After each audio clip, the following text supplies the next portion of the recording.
Hi, I'm Sariah Villalon. I am from the Philippines and I am doing my master's in public health.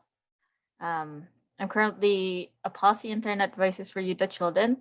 And so I'm here to talk about what I have learned throughout the work I have done with Voices for Youth and Children.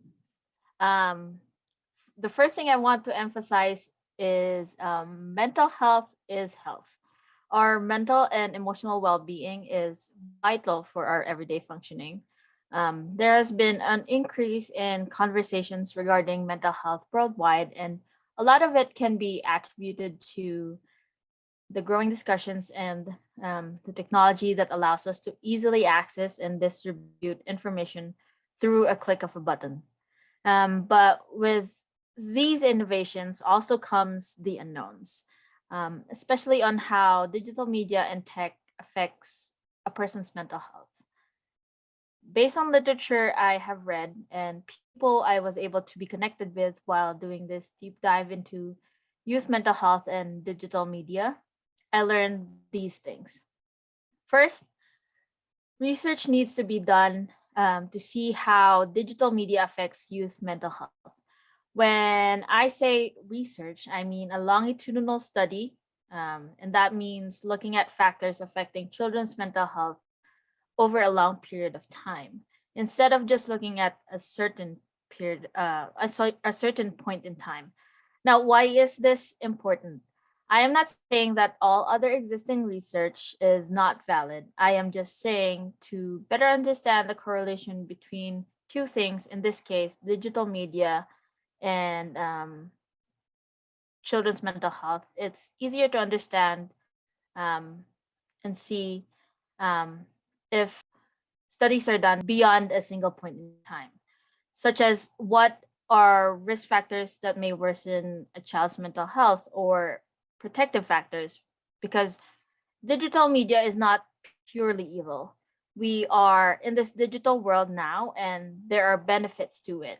For example, how we are communicating right now from the safety of our homes. So, longitudinal research is important to understand mental health and children's mental health. Second, policies are important in creating changes on a larger scale. We have to be cautious though. We have to remember that there is no one policy solution that can solve any problem. And not everyone can benefit from a single policy written. But it is important to understand the population that the policy is written for, why we are doing this, and what are the possible implications that a policy may have on a community. This means that policies are a collective effort, meaning everyone in the community needs to be involved for us um, to make better changes. And this goes hand in hand with advocacy. It is important for people to speak up and reach out to our leaders and other change makers so they could understand better our situations and so we could work on a solution together. Because if we don't, only those who learn to use their voice will be heard. Lastly, health equity is an important factor to consider whenever we have any changes we want to make within the community, especially when it comes to policymaking. Um, there are a couple of questions that come into mind, like how do we make sure that the bill will not cater to only a certain community and disadvantage another?